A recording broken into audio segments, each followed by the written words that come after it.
पदों पर विज्ञापन निकालने को रोक लगाओ।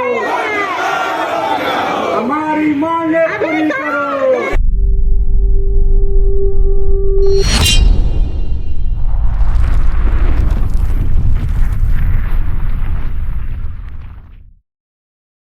नमस्कार, इस वक्त आप देख रहे हैं झारखंड जोश और मैं हूं श्रुति सिंह। अभी मैं मौजूद हूँ राजधानी रांची के राजभवन समीप धरना स्थल पर, जहां आए दिन हमें अलग अलग संघ के द्वारा धरना प्रदर्शन देखने को मिलता है। और आज यहां पर झारखंड राज्य दफादार चौकीदार पंचायत के द्वारा अनिश्चितकालीन घेरा डालो डेरा डालो आंदोलन किया जा रहा है। तो चलिए यहाँ जो लोग मौजूद हैं हम उनसे बातचीत करते हैं और जानते हैं कि आज हम लोग झारखंड राज्य दफादार चौकीदार पंचायत के बैनर तले घेरा डालो डेरा डालो आंदोलन के तहत आए। हमारी प्रमुख मांग है कि जो चौकीदारों के रिक्त पदों पर विज्ञापन निकालने का आदेश दिया गया है, सरकार उस पर तत्काल रोक लगावे और 100 से 120 आवासीय घरों पर बीट सृजित करके उस पर विज्ञापन निकाले। लेकिन पुराने बीटों पर पुराने लोगों को एक बार मौका दे, सरकार दी थी। और इसमें कहना है हमारा कि जो चौकीदार 5 साल 6 साल नौकरी किए सरकारी सेवा में, उनको हटा दिए, उनको पुनः सेवा में योगदान कराने और 1 जनवरी 1990 के पूर्व और बाद में सेवानिवृत्त चौकीदार दफादारों के आश्रितों की नियुक्ति पूर्व नियुक्ति प्रक्रिया के अनुसार करने हेतु भारतीय संविधान के अनुच्छेद 16 के उप अनुच्छेद 4 के आलोक में ये अध्यादेश जारी करे झारखंड सरकार और झारखंड ग्राम चौकीदार संशोधन विधेयक 2023 पारित करे और इनकी रक्षा के लिए कानून बनाए।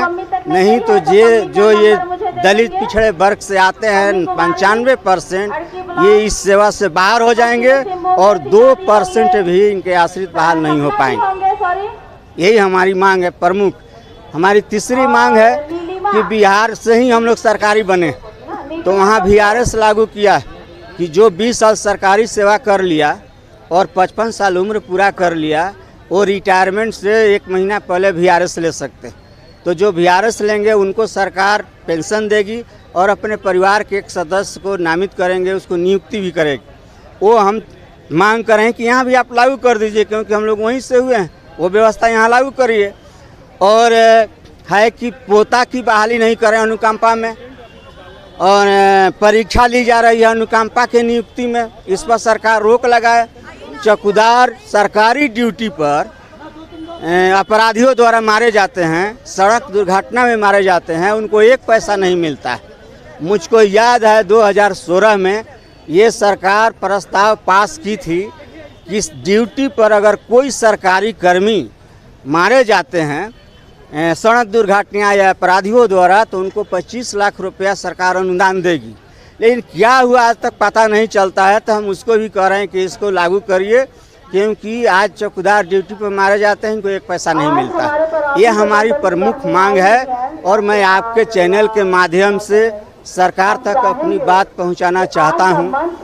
ये 95% ST SC OBC परिवार से आते हैं और उस जमाने से काम करते आ रहे हैं। जब गांव में लाल टोपी वाले जाते थे तो लोग अपनी डर से किवाड़े बंद कर लेते थे। उस जमाने में इनके पूर्वज 2 रुपया 4 रुपया में काम किए और डकैती, राजनी, चोरी, अपहरण, अपराधियों के बारे में सब सूचना ये लोग सरकार को देते थे।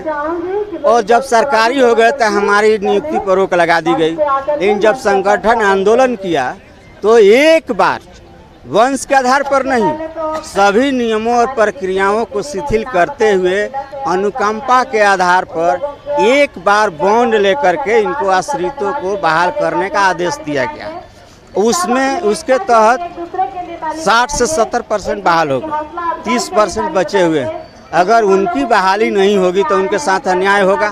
तो इस अन्याय के खिलाफ में हमारा संघर्ष है और हम सरकार से मांग करते हैं कि ये सरकार दलित पिछड़ों की बात करती है, गरीबों की बात करती है, तो हम लोगों की इनसे अच्छा है कि गरीबों की आवाज़ को समझेंगे।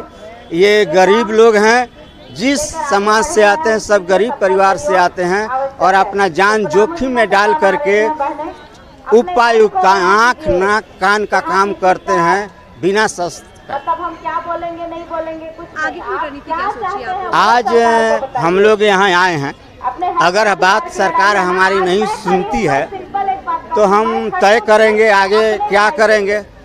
आगे अभी तो हम आए हैं अस्थिर, हम अभी सरकार को जाम करने नहीं आए, हम अपनी बात कहने आए हैं घेरा डालो डेरा डालो आंदोलन के तहत। अगर ये सरकार नहीं सुनेगी तो हम इस सरकार का चक्का जाम करेंगे। अभी राज्य तक आप लोगों ने ये मांग है कि जो सरकार है, माननीय मुख्यमंत्री जी, उनसे आग्रह होगा कि जो आप विज्ञापन निकाले हुए हैं उस विज्ञापन को अभी फिलहाल के लिए रोक लगाया जाए, और जो पहले से चौकीदार के कार्यों को करते आ रहे उस परिवार को पहले लाभ दिया जाए। पहला ये है, और हम उसी परिवार से हैं जो कि हमारे बाबा नौकरी करते थे।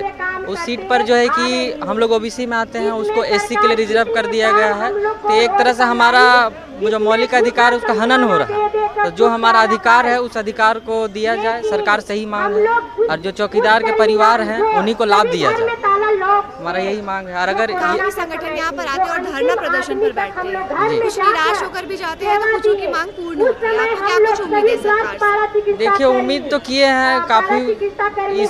जब चुनाव था तो लगा कि ये सरकार कुछ करेगी, लेकिन ऐसा ये तो निराशा ही करते जा रही है। तो उम्मीद करते हैं कि शायद लास्ट में हम लोगों को खुशी देकर जाए। हम अभिषेक कुमार, रामगढ़ जिला से। क्या करेंगे, करना तो है ये, परेशानी नहीं करेंगे तो सरकार मानेगा क्या, कैसे मानेगा। हम लोग को करना है, कहा है कि हम लोग को छिना रहा है, पेट का रोजी छिना रहा है, तो हम लोग धरना नहीं करेंगे तो मिलेगा कैसे। हम लोग अनिश्चितकालीन धरना लेके इसलिए आए हैं कि सरकार से बहुत उम्मीद किए हुए हैं कि हम लोग का जो मांग है हम लोग को पूरा होए। हम लोग का यही है कि हम लोग 5 साल कोई 6 साल नौकरी करने के बाद, वर्दी पहनने के बाद हटा दिया गया है।